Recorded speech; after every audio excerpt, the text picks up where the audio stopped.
Welcome to The Pivot, where we explore the shifts that open new possibilities for how we see, act, and navigate the world. Right now, so much is changing faster than we can make sense of. It's easy to feel unmoored, caught between an unraveling past and a future that's still, taking shape. But there are those who can already see what's emerging, beyond the noise, beyond the confusion. In each episode, I sit down with visionaries, thinkers, practitioners, and pioneers who are not just imagining the future, but actually living it. They're sensing what's next and mapping the way forward. So if you're wondering how to navigate this shifting landscape, how to stay grounded, adapt, and even thrive, you're in the right place.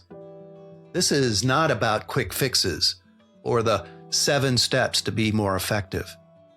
This is about asking the right questions of yourself, of each other, of life, learning how to make sense of this changing terrain and how to move in it. You don't have to figure it out alone. I've got you covered. This is The Pivot. Welcome. Welcome. Today I'm joined by Maurice Jenkens, founder of The Intuitive Leader. He's coming to us from Sweden.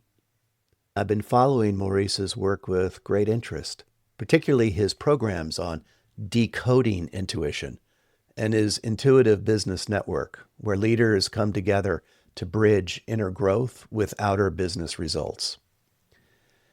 In today's conversation, we explore a capability that's been increasingly critical for leaders navigating complexity and rapid change, yet one that's often dismissed or undervalued in corporate settings.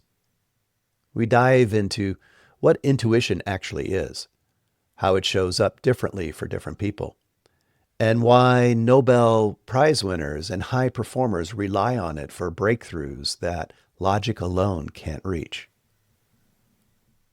Maurice shares the distinctions between body intuition, gut intuition, heart intuition, and intuitive mind, and why understanding your own signature matters. We also tackle the real-world challenges, like how do you communicate an intuitive knowing when there's no data yet? Or how do you create the psychological safety that teams need to honor those insights? And what does it take today to really trust that quiet inner voice when everything around you is demanding speed and certainty? So whether you're a founder, an executive, or someone who's always sensed there's more available to what the spreadsheets show, this conversation will give you language, permission, and practical pathways forward. Let's dive in. I want to welcome you, Maurice. Thank you for being here. Well, thank you, Dave. Thank you for having me. Yeah.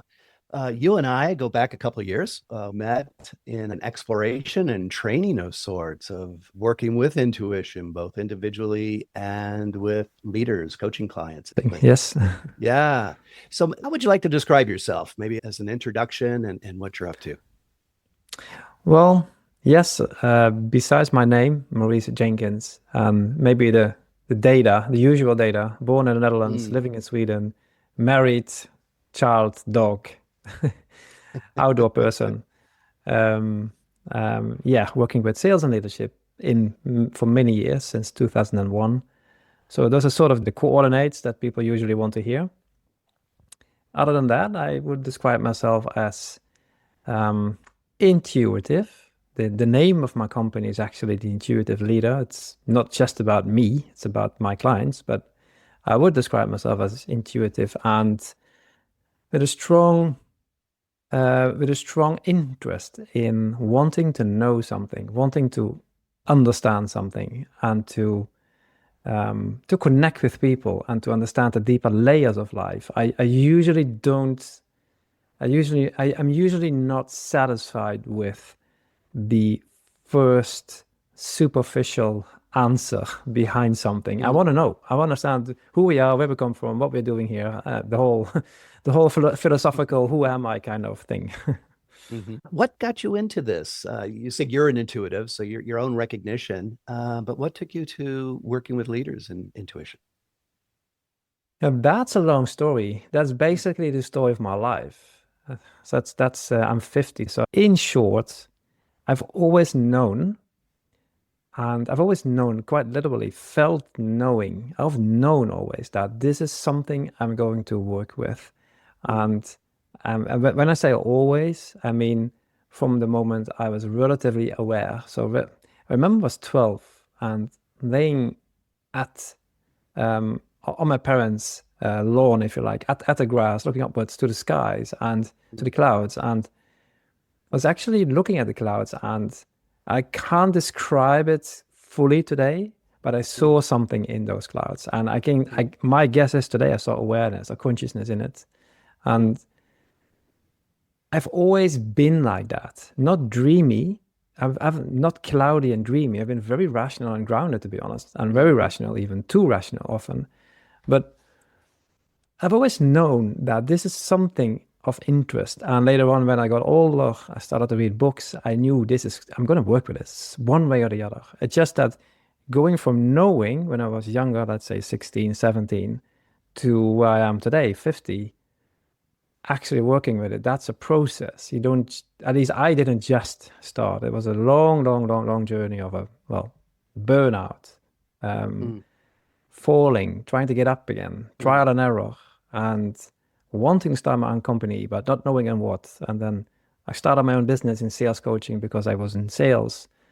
So I thought that was a natural next step. But I always knew that it's not my end station. It's not my final. It's just a starting point of something else.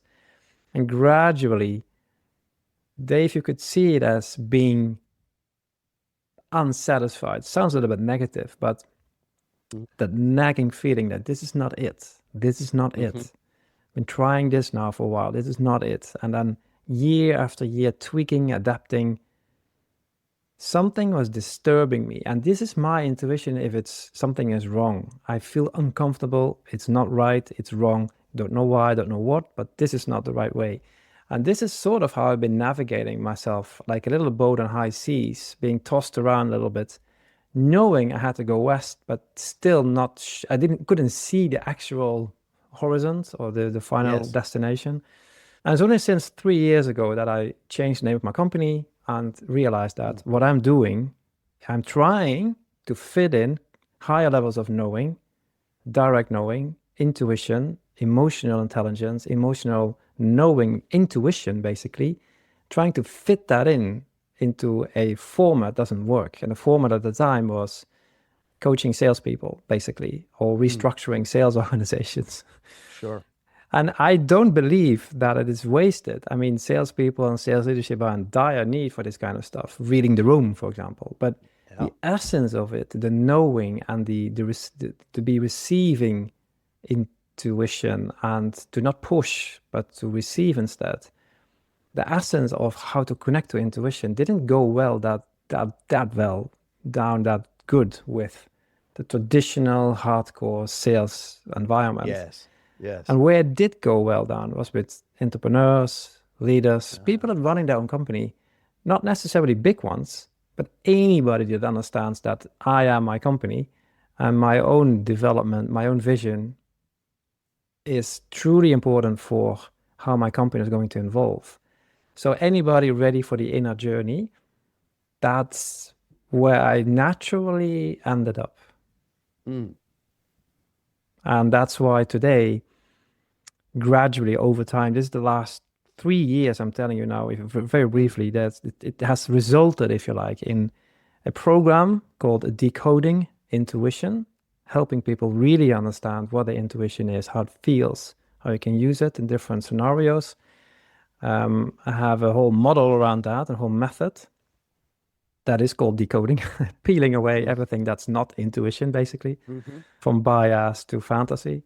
And a network called Intuitive Business Network, where leaders and entrepreneurs come together that are business savvy, that just like me have the background in a business setting, but also are intuitive and interested in higher levels of knowing, higher levels of consciousness, apply to their own lives and their own businesses. So where Yes.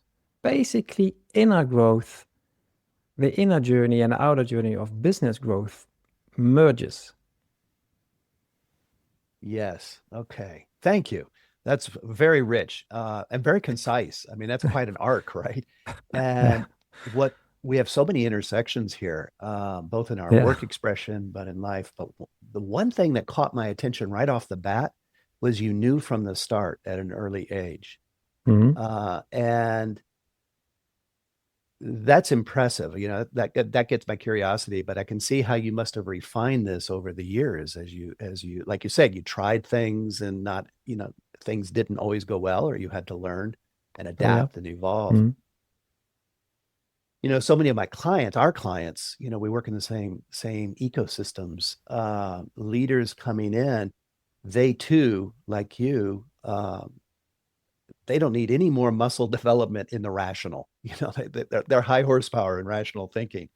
So I appreciate what Mhm. you're saying. You're highly rational, and you made room for this. And this is, I think, the new movement that can be done Mhm. more. You know, so much of leadership development over the years was indexed towards the rational Mhm. and being logical and getting to the bottom line. Mhm. And you know, we saw the gaps of that. And I think emotional Mhm. intelligence that you mentioned really brought in a new opening for something that isn't just hyper rational. And then opening the door now to, you said, read the room, you know, that leader implementing or tapping into their intuition becomes important. Can you say a little bit more about how you're discovering the intuition side, the different kinds of knowing that come with that helps a leader, helps, you know, like you were saying, the founders or even in sales, you know, like if Yeah. someone in the audience is sitting there going, you know, I know how to cross the line, I know how to get my KPIs. Why would I need to tap into this? What would you say? The difference between the different kinds of intuition, or if you Yeah. like, or the why behind it. So I can start maybe with the why. I don't know how you experience it, but if you if you don't connect with your intuition, then it's almost like you really not, it's like you're missing something. It's I am missing something. Like, what are we heading for? What's the vision? Mm-hmm. What are we, where do I get this nagging feeling that this is the wrong direction? Or where do I feel like this is right? This is what we're going to do. And many of the entrepreneurs and leaders that I speak to, they tell me honestly that I'm not aware enough. I'm not aware enough of how my team reacts. And Mm-hmm. I'm not aware enough if I set in motion a vision or something with the team, some new strategy. I'm not really sure I have everybody on board. Maybe they say yes, but how do I know that something is wrong? How can I read the room better? And also, honestly, how can I create psychological safety for the people I'm working with? Yes. And intuition helps you tuning in if something is wrong with a team Mm-hmm. member, or if things aren't working really well, or if somehow the strategy feels off. You don't know why, but you have this feeling that it is not really right. You can either ignore it because ChatGPT tells you it's 100% certainly good, or you dare to follow your gut to make better decisions. Mm-hmm. Yeah, I think And that. maybe even this is, I mean, this is avoiding risks, if you like, avoiding problems.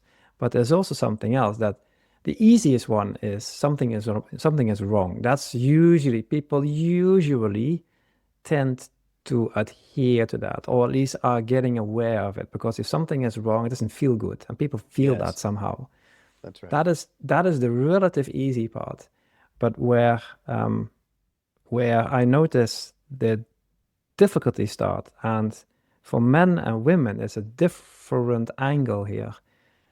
The difficulties for male leaders is often like, yeah, it's difficult to admit that they are not really good at something. So Mm-hmm. what I hear is I have my gut feeling, I have a strong gut feeling, but I'm not really sure it's my gut.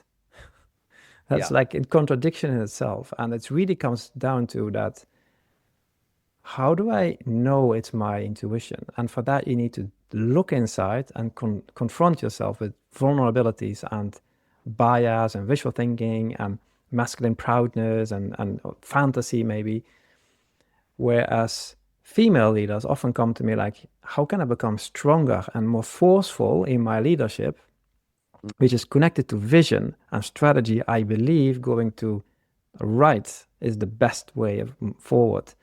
And to stand for that, even though they have not yet proof, even though it's an intuitive knowing, a hunch that this is the right direction, but there's no proof yet.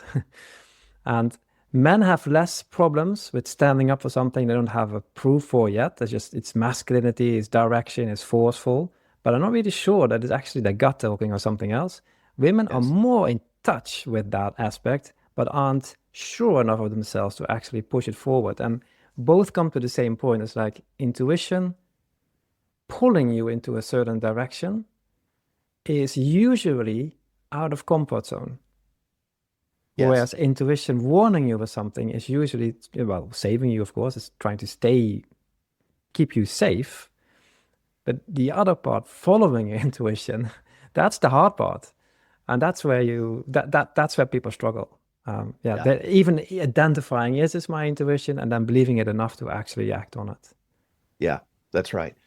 It's amazing how fast we move over it, and it's when something goes wrong, we'll look back and kind of do an after action review. And it's like, I always knew, or there was something that was bothering me, but I didn't take the time. I kept moving.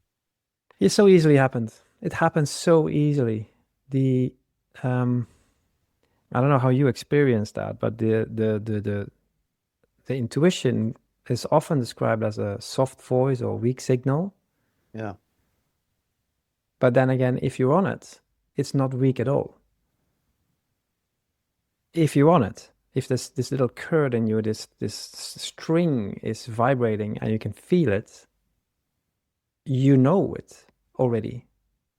Then it's just a matter of how much do you dare to trust it and deliberately act on it.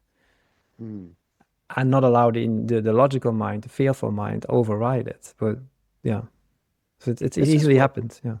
Yes, and this is where I get very interested. I find it juicy territory. I'm curious what you're finding. Is that vibrating string? You held your hand like it was a vibrating string. Is it that you build the capacity to hear it or sense it better, or is it a function of the trust? Where is it still quiet and you're tapping in? I'm curious what you're finding in your discoveries in working with people and with yourself even. Yeah, it is both. I would say that the intuitive muscle, it is both, but it's not so much a real muscle that becomes bigger. I don't believe the string becomes bigger, the silver lining in you. But it's more like it's almost like a habit, like we have neural links. If we reuse the same neural link in our brains, then it gets easier to reuse them again.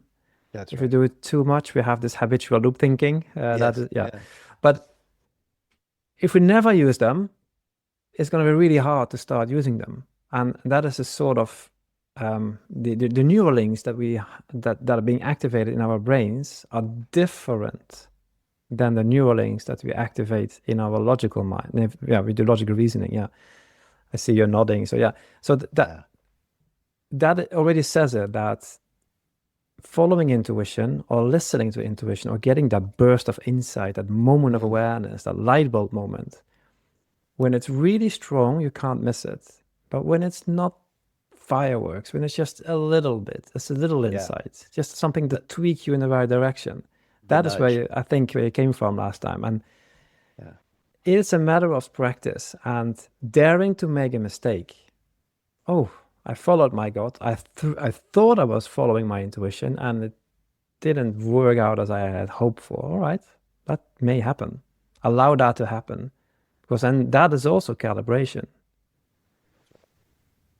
I think that's a critical piece. I appreciate you bringing that in, because it's not that it guarantees the right movement, the right action, the right outcome, but it gets you in motion in a more complete way that isn't just dependent on the rational. So I like what you're saying, because what I've noticed in myself, Hmm. and then report backs from clients, is it starts them in motion, and then they're more agile, they're more adaptive, because Hmm. that increased sensitivity, more information comes in, like, well, it wasn't exactly that, wasn't right, now go left a little bit.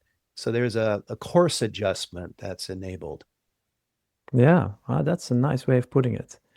That is exactly, it puts them in motion, it creates agility, and at the same time, it keeps them strategic. You can always zoom back again, like zoom out again, like, okay, what was I trying to achieve here? Yes. But can I ask you what intuition means to others? How Yeah. would you describe it? Yeah, it's a great question. And I think what I'm noticing is there's a context. So if I am working with a leader whose context that I pick up through talking and listening, that they would hold the word intuition, um, they would subjugate it, or not as valuable as data drivenness or rational thinking. My way in often is exactly what you phrased, that feeling in the gut, what's happening, how do you read a room, bringing in stories. Then all of a sudden they connect it. They go, yeah, I do that. Um, so intuition, the word intuition has fallen, I think you mentioned it too, kind of like a soft skill or a not relevant skill. Um, and yet the gut instinct, so more of the masculine agency that you were talking about, there's an Mm, acknowledgement of that. um so context is everything. I think, when I'm working with someone, like I worked with a bunch of uh, government employees that were working, on, their mission was protection and investigation. And, they had a way of talking about intuition using their own language, situational awareness, their ability to sense into what the environment mm, is, or if mm, they're doing an investigation and there's something off between what the person is saying and the micro expressions or their nonverbal behavior. So that way in often works. mm. I am hearing the word intuition more and more, just in the last 5 to 8 years. So there seems to be a shift, in our cultures. Mm. Now, what's interesting from a global perspective in Asia, there's a lot, I find, more openness to even the expression of intuition. Um, yeah. Yeah, yeah. How are you? How about you? How are you finding it? The You're the res broaching the topic of intuition. Yeah, you're absolutely right with Asia. It's a huge Mm, difference. I've also been interviewing people from Asia, and there's a difference in approach and receivability and receptibility, and it's not at all needed to refer to science as it is needed where I am based in Northern yes, Europe. yes, yes, It has forced me to gather science, and it opened my eyes because there's a huge amount of science, enormous amount, and growing and recent. It's really fascinating how fast it is growing. But if I speak to people from Asian countries, I might as well refer to Buddhism. That works even right, better. right. It's and Confucianism. It's so normal. It's so non-controversial that it almost becomes like, am I even necessary? I totally understand it. I think that's one of the things I most enjoy about our work is finding the languaging, like what's the unlock, how to decode this. And even using like Taoism, Mm, the middle path, there is solid leadership, you know, research behind how that's really a smart way to move, leveraging polarities, things like that. mm. So taking the esoteric and then kind of decoding it and Yep. translating it into our context, I find very enjoyable. Yeah, Can I share one please. piece of science with you that I Yeah. came about? This. Um, recent brain scans, I think from 2016, somewhere there, showed that,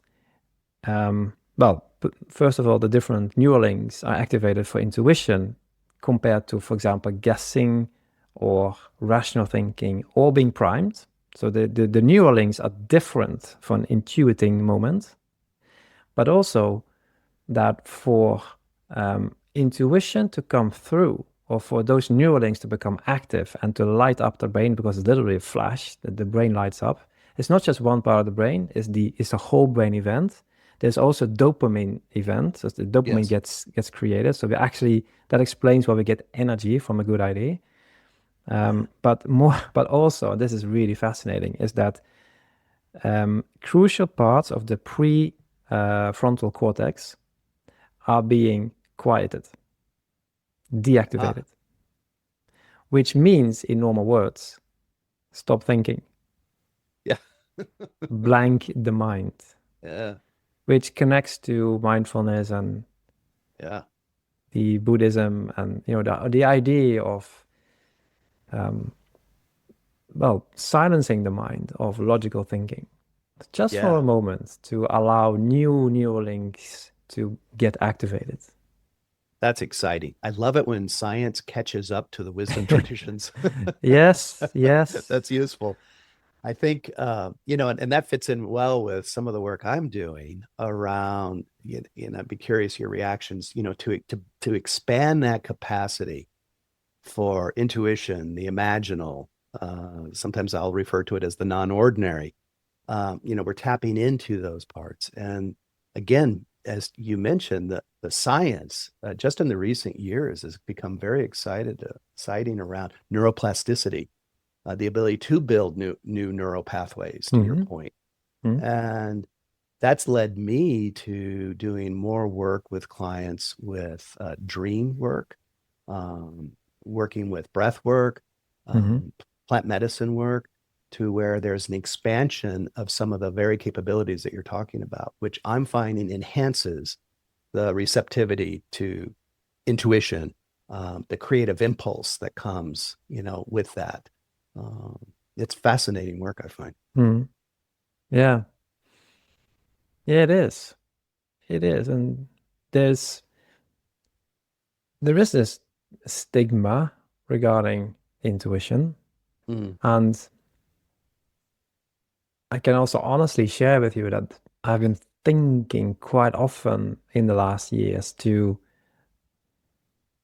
from a commercial perspective, reposition the wordings like intuition, because I don't think it doesn't cover the value it gives people. The word intuition is probably the word is not unknown, but the depth of it and the reach and the essence of it is probably not being covered by one single word of intuition. So from a commercial point of view, it would probably be better to rephrase that into different aspects of life.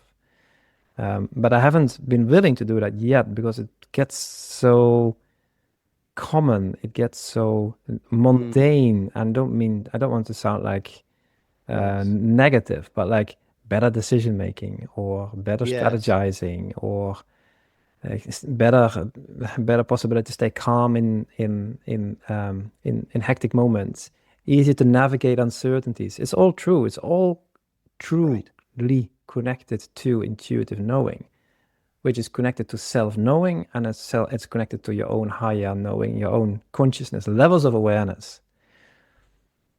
But you already hear, it's like, it doesn't cover it really, the word intuition. Yes. No, you're spot on. I really appreciate this. And thank you for bringing it in. And the struggle's real. You're not alone in that. I can appreciate it. And, the last thing we want to come out with is, the 3 steps to ...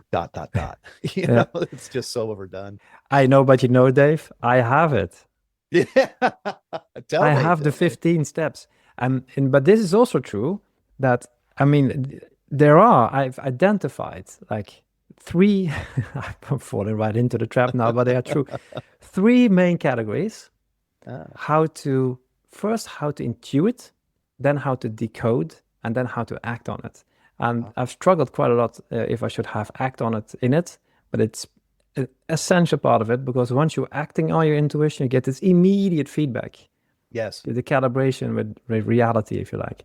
So, Yes. or the outer reality. And each step, I've identified 5 steps in each of those 3 categories. So there are 15 steps. And it sounds horribly complex, but it's actually not that complex. But it's easy to follow. Like, am I intuiting now? Am I decoding? So intuiting is receiving, decoding is peeling off what's not intuition, and sort of avoiding bias.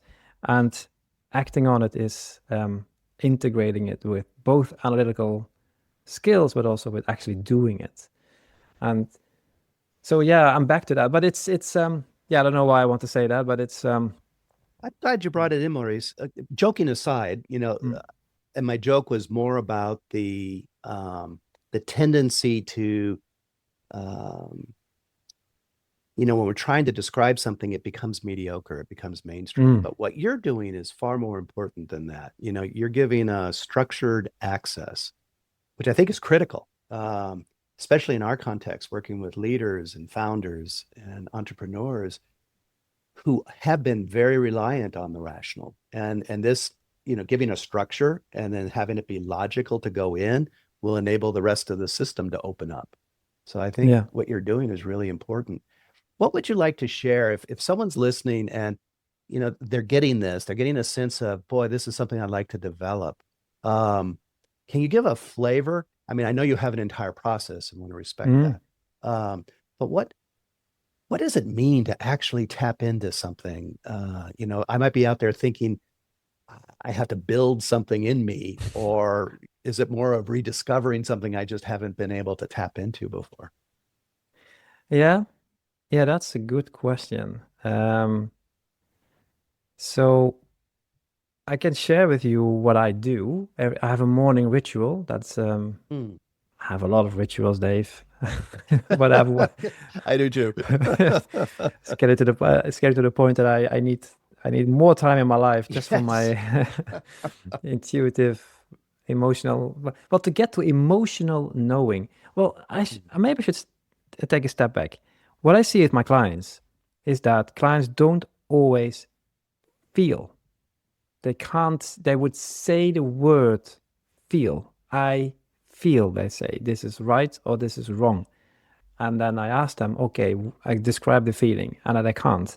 And then I ask them, okay, where do you feel it in your body? And they can't. So they can't pinpoint it. But they say, I feel, which is true. I know it's true because there is an internal process, a physiological, biological, psychological map in us that actually transports those signals. It is true, there's an embodied feeling, but I can't describe it more than that. And with those clients, it's useless for me to dig deeper into the specifics of where do you feel it, how do you feel it, how often, what's the signature. It doesn't give them anything. It only makes them feel bad, like, okay, I'm missing something. So that's one approach, just probably body intuition. I feel it in my body, but I don't know exactly where and how. I just feel it, that this is right or wrong. Then we have other people that are extremely tuned in with their heart intuition. They quite literally feel it in their chest area, like a pressure or like being in love or butterflies. Well, butterflies maybe more stomach, but this is real sensation in their heart. With those clients, I can speak in a different way. It's more specific heart intuition, where body intuition is more holistic. And I'm just sharing this with you because some people may be listening, say, I don't feel anything. And some say, well, I have heart, I never feel my heart, but my gut tells me. For me, my gut is a flare-up. It's quite literally a flame. And for you too? Yeah. I like that. And that flare-up is so strong, it's impossible to ignore, for the better and the worse, because it makes you, if I know something is wrong, but I'm the only one feeling that, it's like, how do I stay true to myself? How do I keep authentic? I keep honoring this, and not burn any bridges at work or something. So that's another discussion. And then we have the intuitive mind. That's the fourth receptive area we have. We have body, gut, heart, and intuitive mind. And that I wanted to share with you. My morning ritual is all about intuitive mind, where I have pen and paper, and before the day starts, I have a big cup of coffee, and I start asking myself questions. And those questions, I write them down. The question itself, I write down, and start with what. For example, what is important today, or what does my body want to tell me today, or what am I grateful for that happened yesterday? And the act of writing and the delay it gives opens, for me, I've done that now for so many years, Dave. I think more than 20 years by now. So that when I do this, I only have to take pen and paper, and the thoughts come, and it's not necessarily thinking, it's intuiting, it's not thinking, it's not reasoning.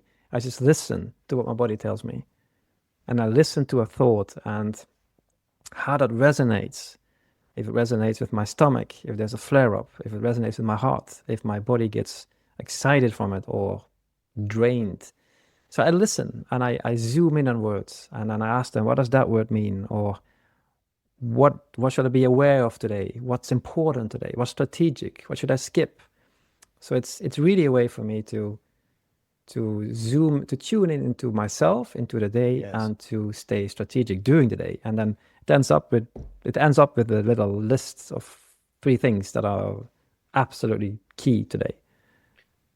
Thank you very much. I mean, what you described, how you broke it down, is a great distinction from, someone sitting down and just simply mapping out their day, planning their day, and what are the key moves I need to make. What you did, and if we slow it down, and I want to acknowledge you've been doing this for 20 years, so all you need is to touch the pen and paper, and you're in that state, I suspect.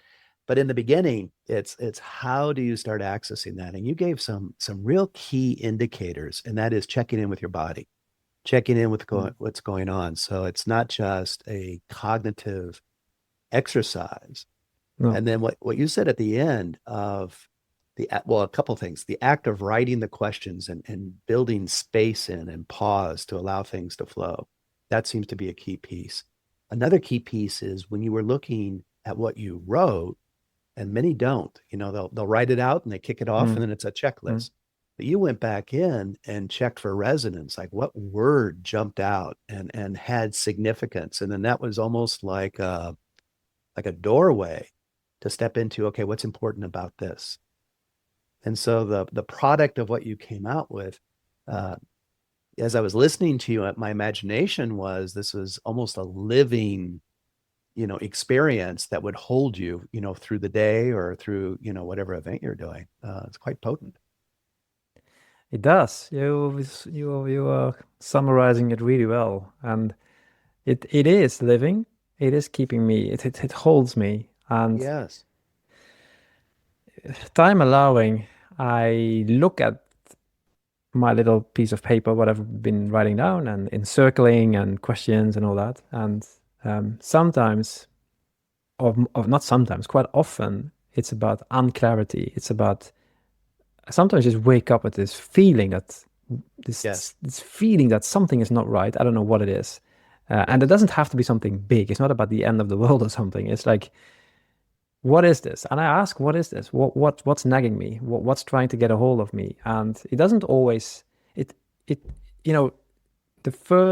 works in layers. Like the first answer that comes is just one, and then what does that mean? And then the next answer comes, and then the next, and the next, and before you know it, you've drilled down like 5 layers. And it's in the end of those. The first meaning isn't even important anymore. It's like it's at the end of this, I don't know, line 5. There it comes, and then I feel it in my body. I feel like something like a balloon releasing. Like that's it. That's very And good. then it could be something stupidly small, Dave. Sometimes it's something like that person said something yesterday, or it triggered something in me, and it's not of world importance, but it's important to me. And then I have to look at something that triggered me, and why did it trigger me? And something of my past, or this is a fear I'm carrying.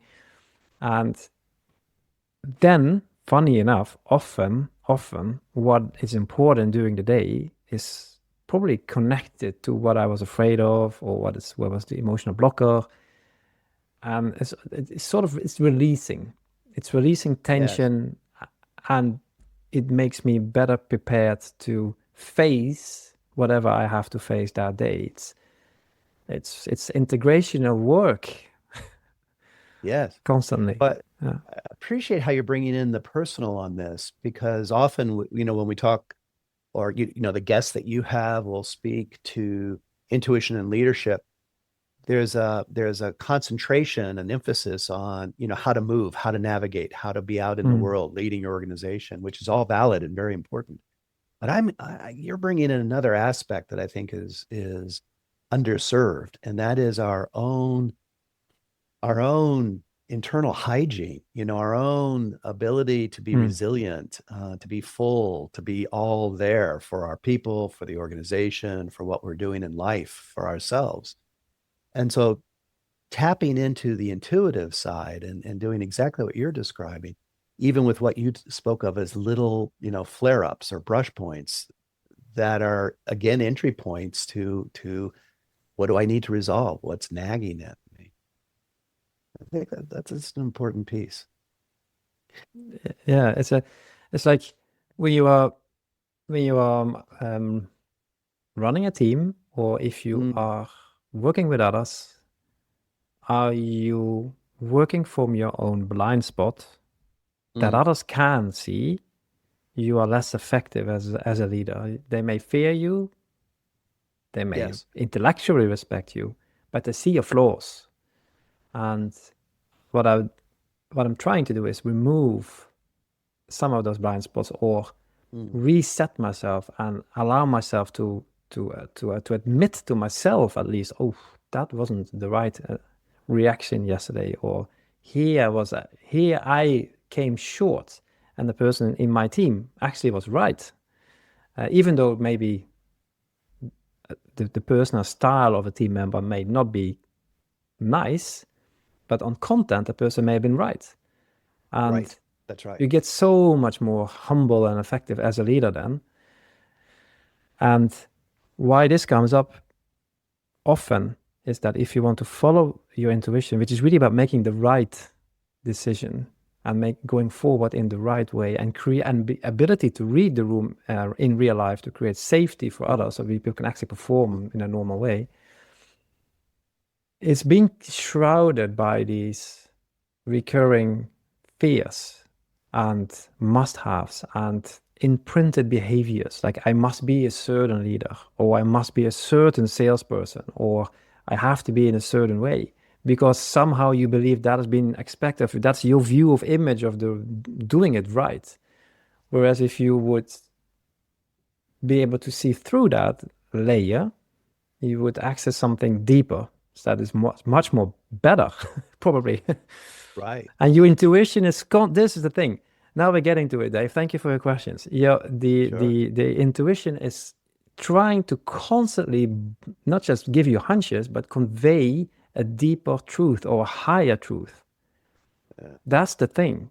It's not just a soft voice or weak signal or hunch, or let's listen to it. So there is wisdom there trying to get to you, and not listening, shutting the door, thinking logically out of fear, basically, or not wanting to see yourself is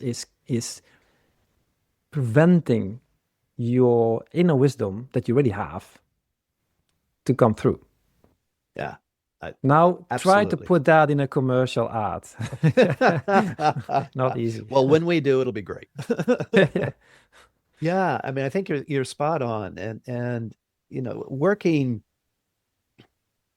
How do I want to say this? Because you spark some energy around the higher wisdom that comes through.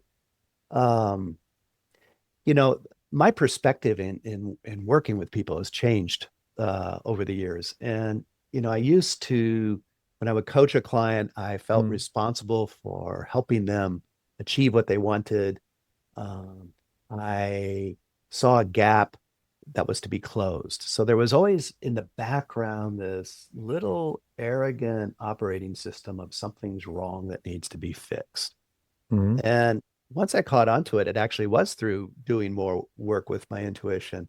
I saw that people are basically extremely wise, skilled, and competent.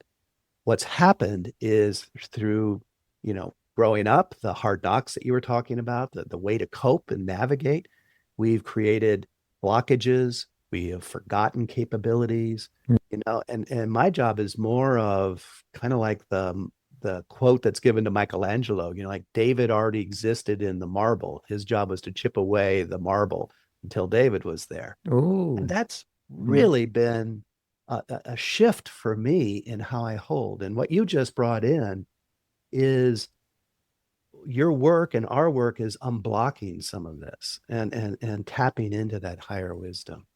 And it's, what occurs to me is it's not just for the leader, the individual, but how the leader shows up with the other person. You speak of wisdom, the intelligence that's coming through, not just the words, but the energy, the vibe that comes with it. If you're telling me everything's fine, your words say everything's fine, but I know that there's a disconnect because of Yeah. your body, your energy, my own Yeah. antenna, and that gives me curiosity to go a little bit further, as opposed to just go, okay, good, nice talking to you, glad everything's fine, and we keep going.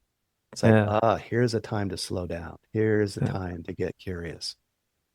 Yeah. I really love that how you put that. It reminds me of the what you're talking about is reading the room a lot. Yes. Yes.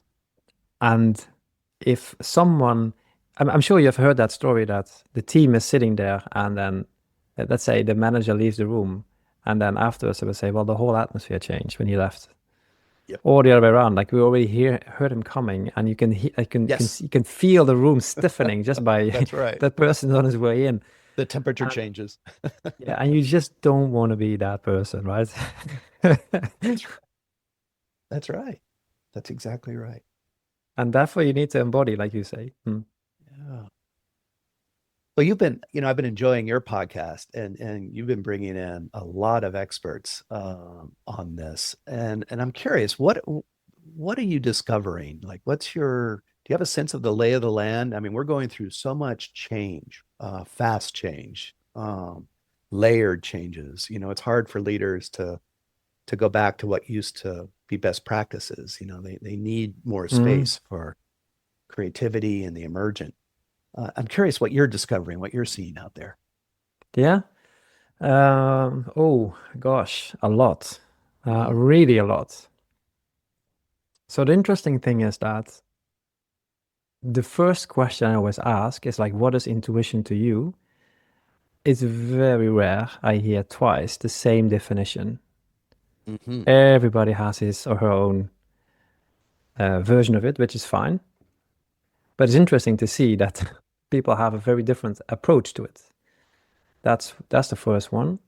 Um, the people that start their own business usually are much more creative and much more open and closer to the whole idea of intuition, Mm, and often have a bigger interest in it and use it at work, more deliberate, because they know it brought them to where they are. They already have felt the power. They may still want to be better at it, but they have moved with it. Otherwise, you would not start your own business, most likely. What I notice is that the people that are called middle management, they don't dare to make mistakes. They don't dare to innovate. mm, They just execute. mm, They have the intuition, but I don't dare to follow on it because it might get them into trouble. But then again, the ones that do tend to succeed. So it's sort of yeah, it's a bit of a, if you look at this is maybe Dave, this is the real answer to your question. Even though I have always been working with my intuition, there's always this nagging doubt, like, am I crazy? Am I mm, am I not seeing it? What is there? Am I too much of it? And then I interviewed a professor called Victor Dörfler, who is now working in Scotland and at a university of Strathclyde. But he's a professor in AI and data management. And that's always the case. Professors in intuition that have a PhD in intuition are almost always working with data and AI. It's very closely linked. But anyway, his claim to fame, one of them at least, is that he interviewed Nobel Prize winners on how they came to their breakthroughs, scientific breakthroughs. And he had no method other than just interviewing them for hours and then just throwing it all in a database and try to find a pattern. And what he found, to his own surprise, was that these Nobel Prize winners used intuitive thinking to something he calls an intuitive leap, to go from now to, let's say, the solution to a problem that it then takes them 20 years to mathematically prove. And it's not only that they use their intuition, they don't actually use the word intuition, but they use language like, this formula I've created is not eloquent, it's not beautiful, something is missing. And this is a real story, I forgot the name, but the man he interviewed, it said, a Nobel Prize winner said, it's not finished yet, it's not beautiful, it's not eloquent enough. So he added a little extra appendix formula to his already brilliant formula. And then he felt ready. Then 20 years later, people analyzing his work came to the conclusion that without that little extra that had made it eloquent and beautiful, it would not have worked. It would not have added up. Then, yeah, it's those kind of moments that you say, doesn't make sense. It's not logical. It doesn't make sense, but it was true. It was right. And his conclusion from his work with Nobel Prize winners, and what I can see on the entrepreneurial side, is that it's not a luxury intuition or daring to follow it. It is what makes you great. It's what sets you apart from normal good. So high performance is actually connected to intuition. Yes. And it's completely not what you would have expected if you start working with consciousness or higher knowing or intuition. Yes. But this is, and by the way, what we are talking about right now, this process, that is exactly what Einstein describes how he worked. No kidding. Exactly. Yeah. He saw this. He quite literally has said, like, I know this is true, but I don't know why. And then he needed to work his way back. Okay. Yeah, almost like reverse engineering it. Yeah, exactly like that. Yeah. Yeah. What I love also that you brought in, it's fascinating the language that scientist used. Like the formula was missing. There wasn't an elegance and it wasn't beautiful. And, yeah, exactly. And bringing elegance and beauty, again, these are words we often don't use in the vernacular of leadership, right? And yet that's where a lot of the creativity comes from, right? Again, we're touching into the characteristics of the non-rational, and how much more is available. It's a fantastic story. Yeah. Yeah, and I'm trying to, when I hear you say this, I'm trying to translate that into normal working floor, daily life. You had an office, your computers, people, KPIs, strategy, all that. There's economic downturn in the world. How do we... Can I share with you a story that I've been living myself? At some point, I was to do a second opinion for a sales recruit. And the person that tasked me with this was the CEO, and he himself had decided that this recruit was the recruit. He wanted to have him. And I gave him my honest feedback, which was, I know it's not the right guy. This is the right CV, the right background, but I knew this is not the right recruit. And why? Well, yeah, my intuition, my experience, my whole body telling me, no, I didn't get the right vibes. It was just it's a nice enough person, but I would never have hired him. And I told the CEO that I've been completely honest without being negative about a human being. I've been telling him exactly what I'm telling you now, the process behind this. And it's really weird that I got tasked with a second opinion, and But why? I wasn't listened to anyway. So I've been honest. I've been authentic to my inner knowing, my intuitive mind, the direct knowing, embodied knowing, emotional knowing, whatever you want to call it, stomach feeling. It was very clear this is not right. And the CEO proceeded anyway because he was a logical minded person, and well, the CV was right, the background was right, the relevant experience was right. It fitted with the kind of technical environment that we were in. So mathematically, logically, it should work. And you know how much of a cost it is to recruit, to onboard, and after 6 months to have to let that person go. I mean, how much money is that? And then you have to start all over again. So it is there is a clear case. It's yeah. Spot on, because the cost is so high, right? And here's the trick. You're putting your finger on the tricky part is you're listening to your gut.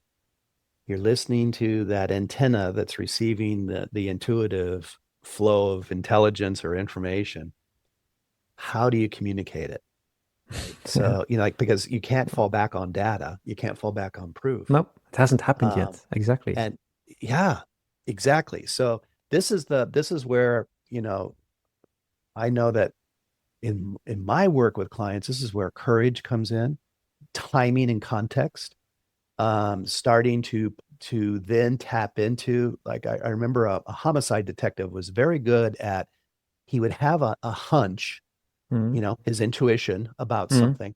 There was no data, but it told him where to go dig, to find the data, to find it, almost like the Einstein reverse engineering. So that seems to be one way to work with it.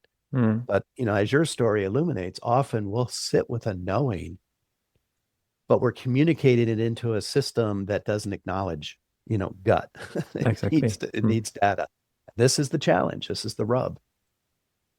Yeah, it is. And there are different levels. I guess that in this case, nothing would have worked because I've been quite courageous and open and upfront. And yeah, I spoke my mind, and also why in terms of emotional intelligence and communicative skills and stuff. But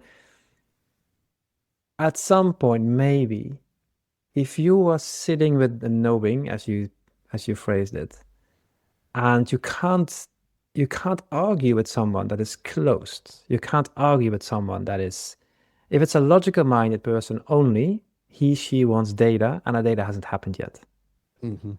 So it's very likely that you will have to allow others to make their mistakes, but still honoring your own inner knowing and accepting that.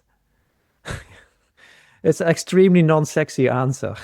Yeah, no, I appreciate that. This is the challenge, is the real world challenge, right? And where my own creativity starts kicking in is, like, wouldn't it be cool for us, like, the next stage of development in this work is what's behind the impulse? What's behind the intuitive? This guy is wrong for the position. And how to, I don't know, follow that vibrating thread, is there something that I'm basing it on? Is it totally coming out of the blue?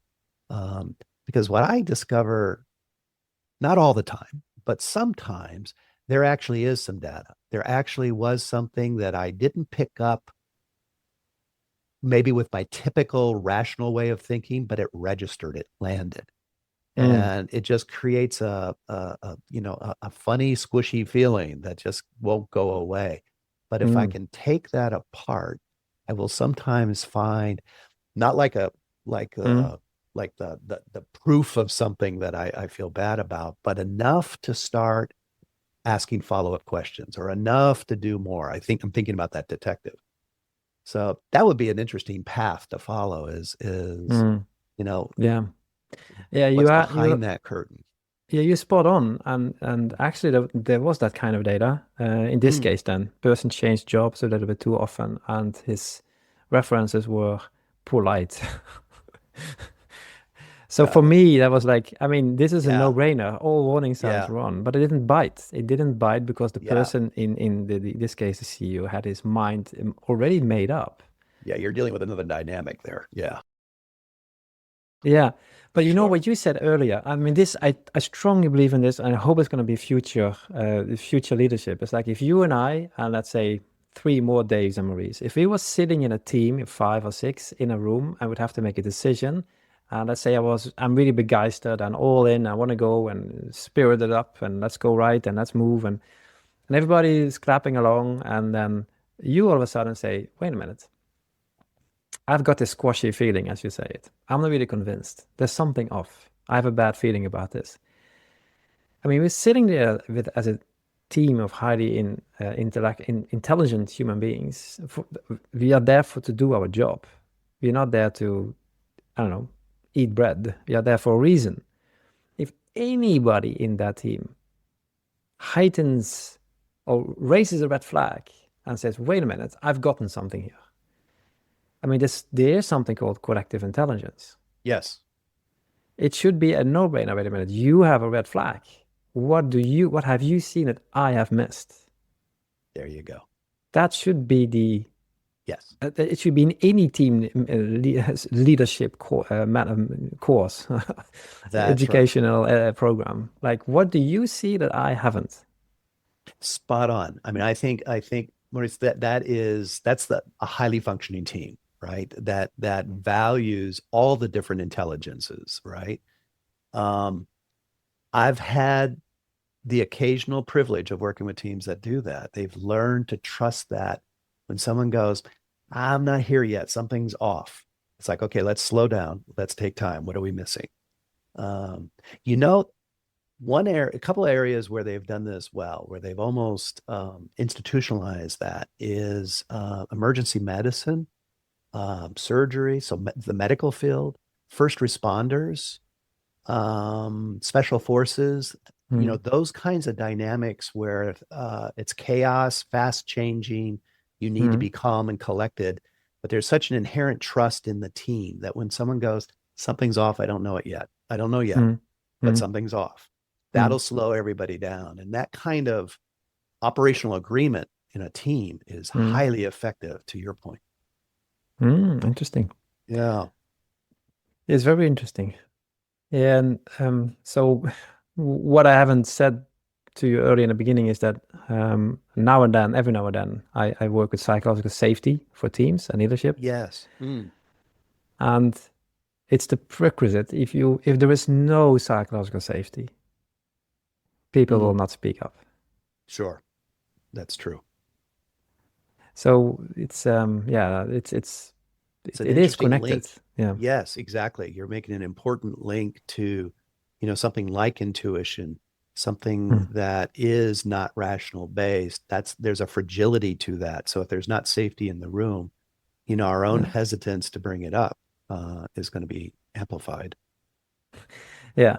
It's like there is this neuroscientist, Antonio Damasio, you may have heard of him. Yeah.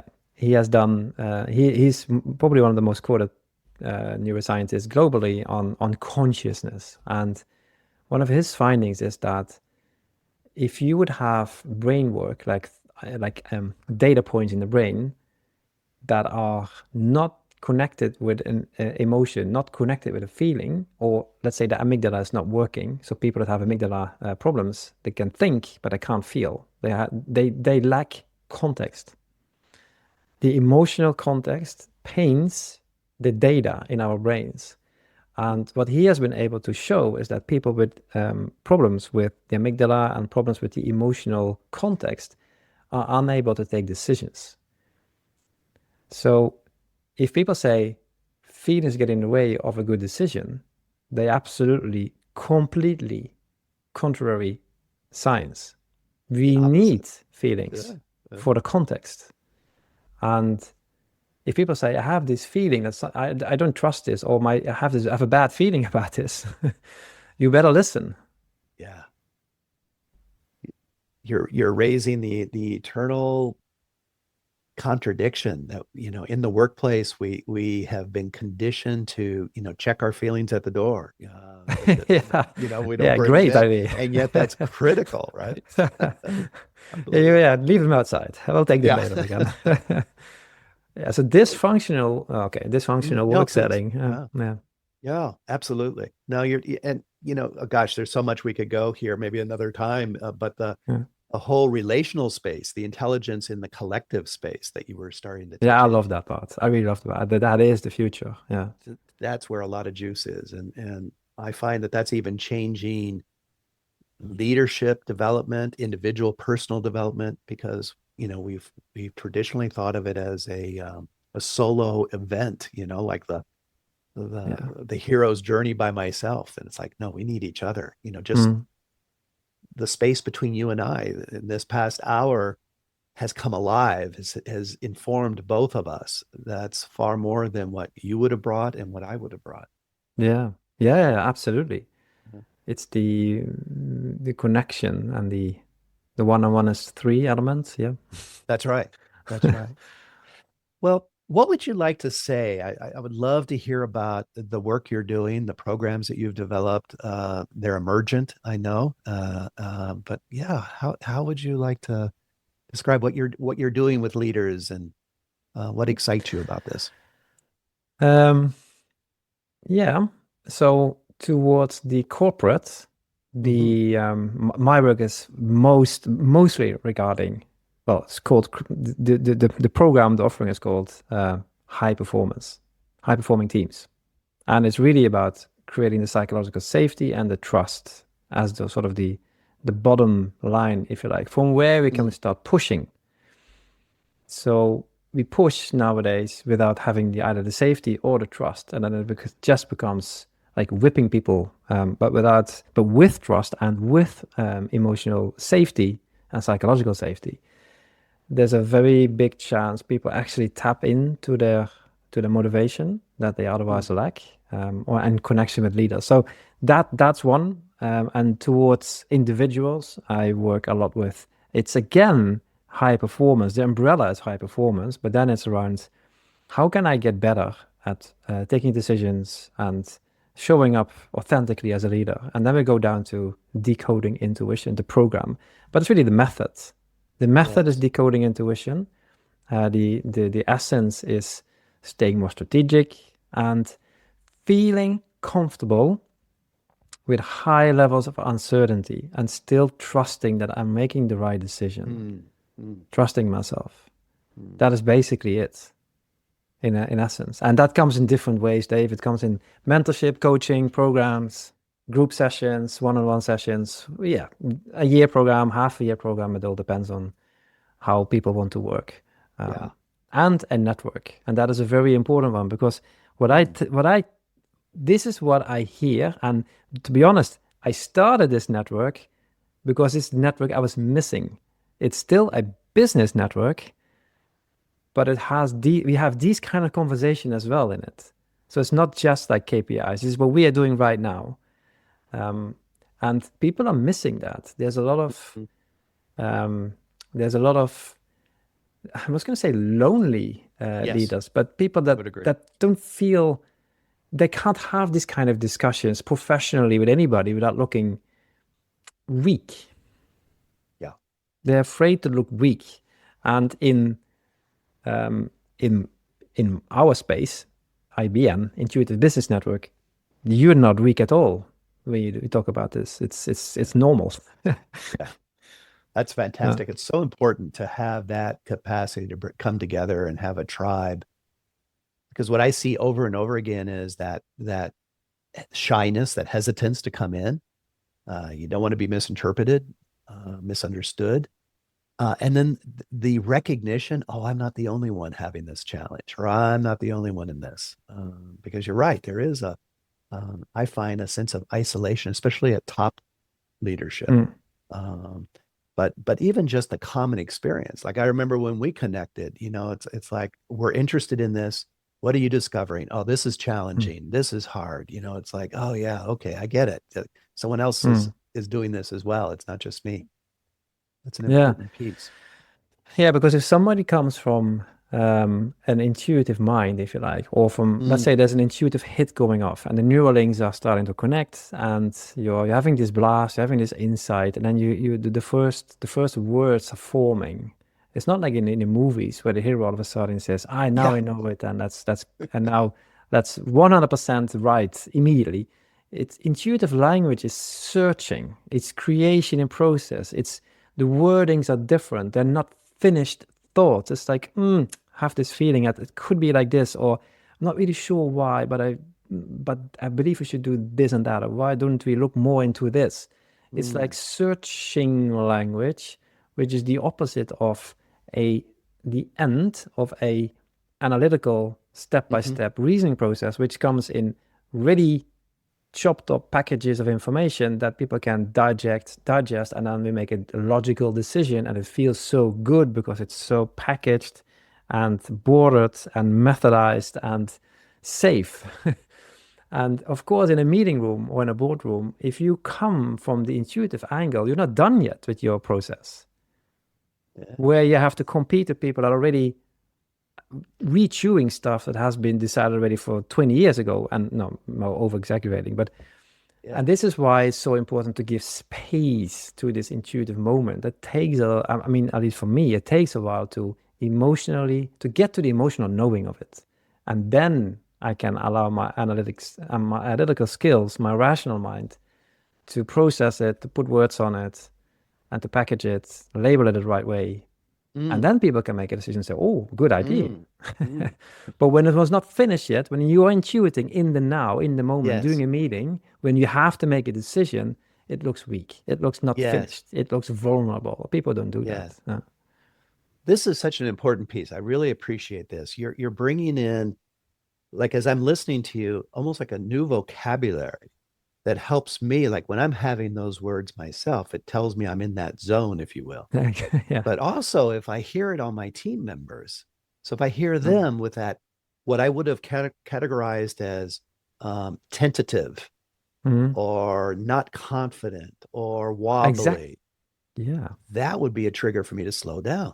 Yeah. And okay, one of my team members is tapping into something potentially here. I don't know. I could be Mhm. wrong, but let's Mhm. slow this down to give them a chance and help them articulate it. And then you did something very important, I thought, at the end, and that is bridge it back to the rational, plug it in, give it into the context, into the setting that's appropriate, and then that creates a very powerful communication package. Yeah, I like that, how you said that. If you see a team member intuiting right in front of you, you would describe it as tentative or how do you say, not confident, Yes. and maybe flaky, and maybe Yeah. like way out Off. there, Yeah. off. Right. Yeah, Off note. Yeah. yeah, And I guess that's always possible, but uh, more times than not, yeah. probably not. And I know this in personal relationships. Like my wife will have a look that I've come to know that it's a signal for me to slow down and give her space. You know, Uh-huh. she's a introverted thinker, and she's highly sensitive, highly intuitive.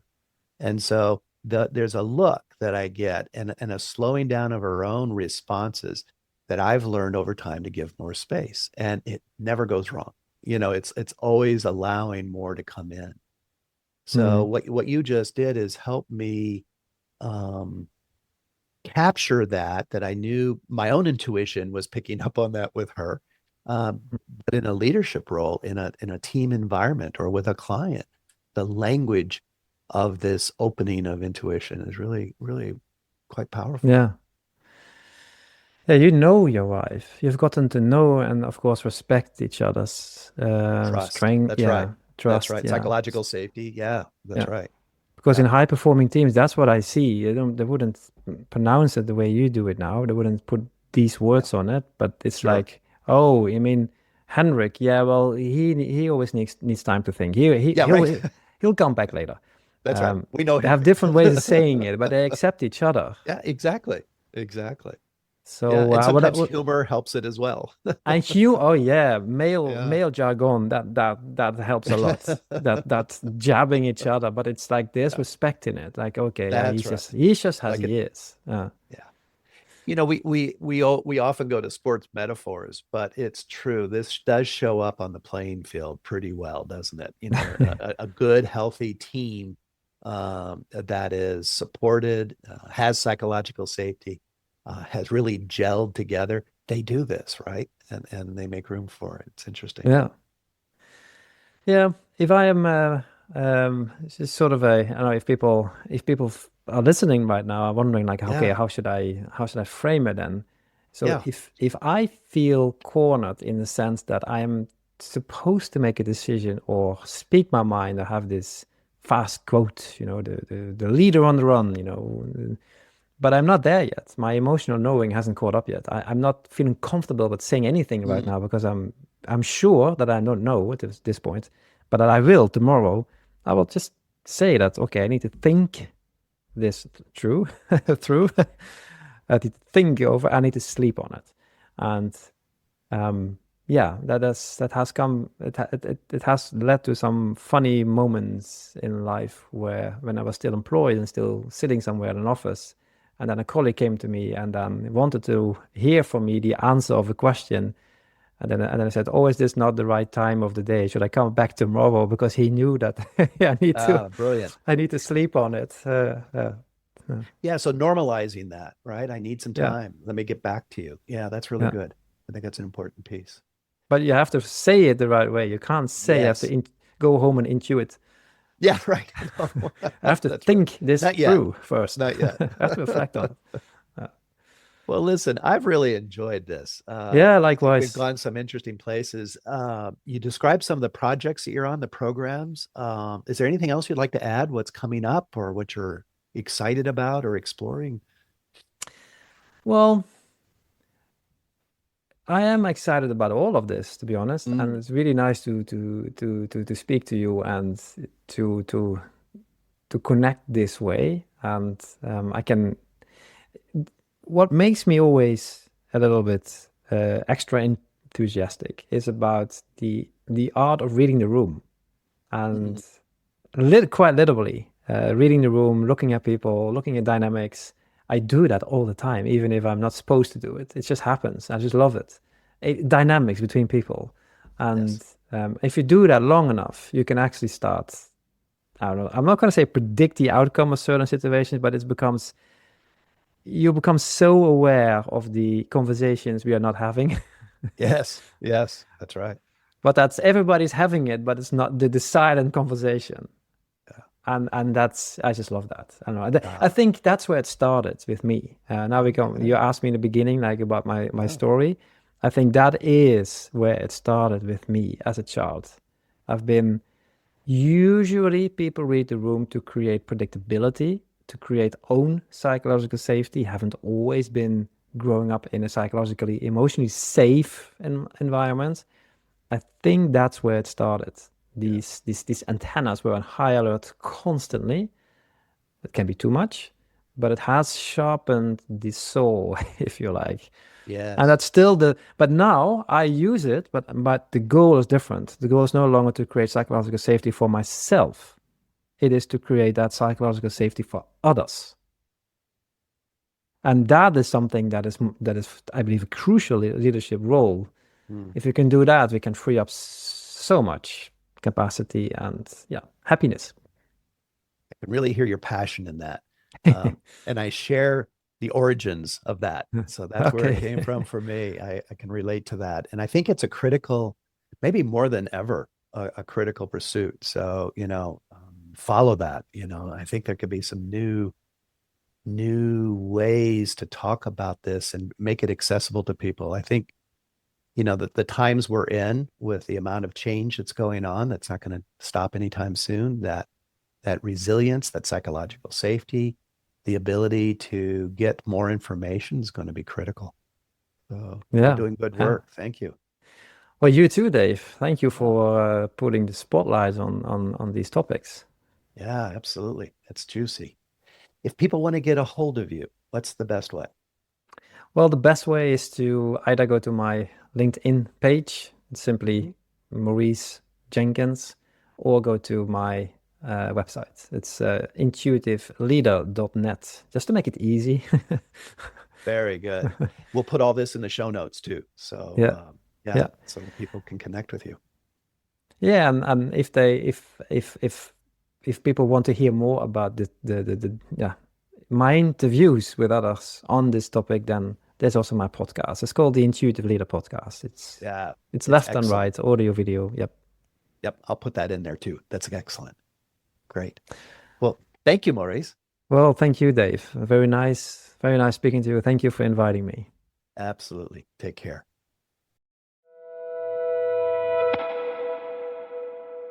I hope you enjoyed this exploration of intuition and leadership with Maurice. A few key threads worth carrying forward. The recognition that high performance isn't about choosing between logic and intuition. It's about integrating both. I like how Maurice brought in an understanding that these tentative, searching moments in meetings might actually be someone intuiting in real time and deserve space rather than dismissal. I liked how he gave even what the words are, the phrases that could be tells, possibilities that someone is bringing something from the intuitive side. And the powerful reminder that psychological safety isn't just a nice to have, it's the foundation that allows collective intelligence to emerge. If you want to connect with Maurice or learn more about his work on decoding intuition, high-performing teams, or the Intuitive Business Network, you can find him at intuitiveleader.net or on LinkedIn under Maurice Jenkens, Jenkins. He also hosts the Intuitive Leader podcast, where he interviews experts on this vital topic. If this episode sparked something for you, a question, a moment of clarity, or even just a new way of seeing, I'd love to hear about it. You can reach me through my website at daveschoof.com, find me on LinkedIn, or over on Substack. I read everything that comes in, and I do respond. And if this conversation brought you value, here's what you can do to help.